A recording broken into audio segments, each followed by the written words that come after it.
blue cup. Straight up.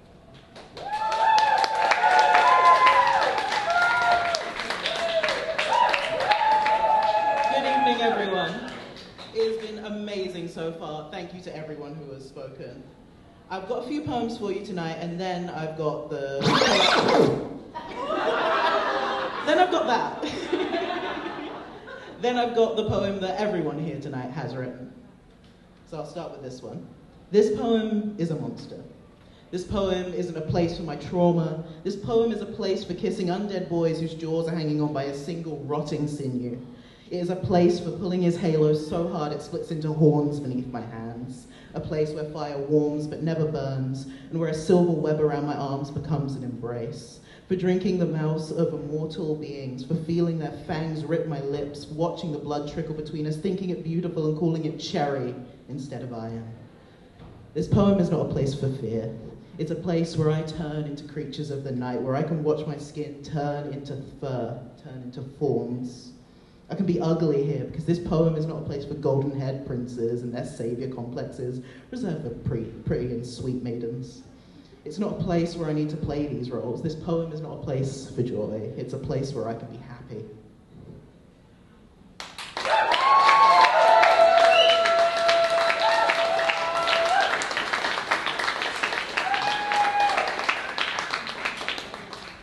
This next poem's about being a tree.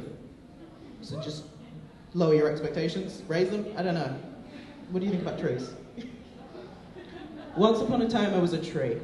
I had beautiful brown leaves that tumbled over each other in autumn, a desperate race to the ground. And I had strong roots that resisted winter's chill and spring's gusts. And I provided shelter to young couples and broke my branches when people tried to hang from them by their necks. I was a tree at the top of a cliff, and the salt in the wind made me beautiful. Once upon a time, I was a tree.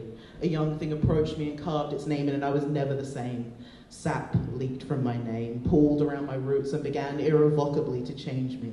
Termites burrowed into the cracks in my bark. They hollowed me out, began slowly to wear me as a suit. Something was birthed in the empty torso of the tree, curled like a fetus for lack of space to turn out. Once upon a time, I was an axe. My blade was dull, and my maker had called me unique, in hopes somebody would accept my crooked handle that way. I sat waiting to be bought in the window of a shop, and the shop passed through many hands. And I sat waiting to be bought in the corner of a shop, and the shop was forgotten by age. And I sat waiting to be remembered in the back room of a shop, and the shop burned down. And I sat waiting to be found in the ashes of a shop. Once upon a time, I was an axe. A young thing approached me and pulled me into the light by a blackened handle that fit its hand perfectly. It took me home and polished my blade to a sheen and swung me with glee in the air at demons only it could see. And then it climbed a cliff, a steep, aching task to bury me in the bark of a tree. The tree snapped.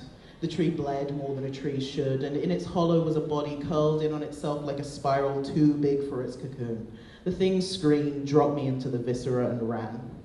Once upon a time, I was a woodman. I prowled the cliffs at dawn, dragged my found axe in the dirt. Birds planted their seeds into the grooves that I dug, and many a tree grew through them. I went down into the little town and looked at all the people bathed in light and knew they would never accept a woodsman. So I climbed the cliffs again at evening, cut down the trees that had grown, and built a house of my own. Once upon a time, I was a woodsman. I lived in a cabin that sprawled inwards like a labyrinth, and every day I added to the dead forest I had built it from, and every day it curled inwards on itself, and I twisted with it. And when explorers braved the depths of us, we wrenched our corridors in wrong directions, so no one found our center. I was once a tree and an axe, a man and a house, woodworm and termites burrowing throughout. I was wind and lightning. Give me time. I will become the fire that burns all these selves and the seedlings left to grow in their ashes.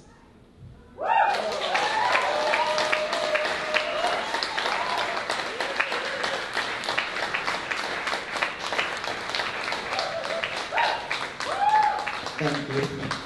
Now, for the sake of time, I'm going to skip a couple of poems and go on to the one that we've all written together tonight. So, everyone that submitted a postcard, I put in as many as I can. Thank you, and feel free to keep submitting them because we got a huge wall of them, it's great. This one's called When I Say.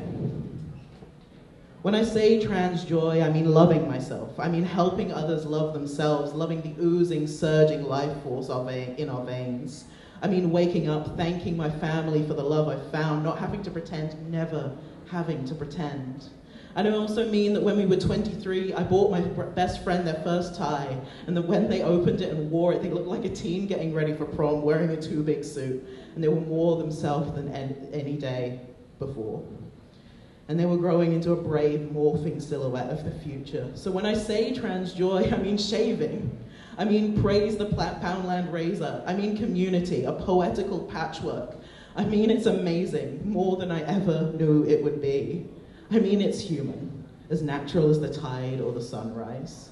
When I say we have a right to trans joy, or trans joy will save the world, I mean nights like tonight, when with tears in our eyes and drinks in our hands, we embrace the glory of being alive. I mean that we go hand in self-made hand into a future with a space for all of us. No fighting over bathrooms or meds or names, just a never-ending rejection of shame. When I say trans joy, I mean swimming, I mean snogging, I mean rebelling, I mean loving each other like lightning. When I say what is trans joy to you, I want to hear about it, the outpour of a heart with a right to exist. Tell me about your first perfume, your last bra, the spark when your mum says your name right. Tell me about how the bastards can't tell us what to do. Tell me about how it's more than it can ever be put into words. Tell me about how tomorrow you will wake up and you will love again. I'm one voice of many, raising my words, but please trust me when I say you're enough, you're enough, you're enough. When I say trans joy, please know that I mean you are loved, you are loved, you are loved.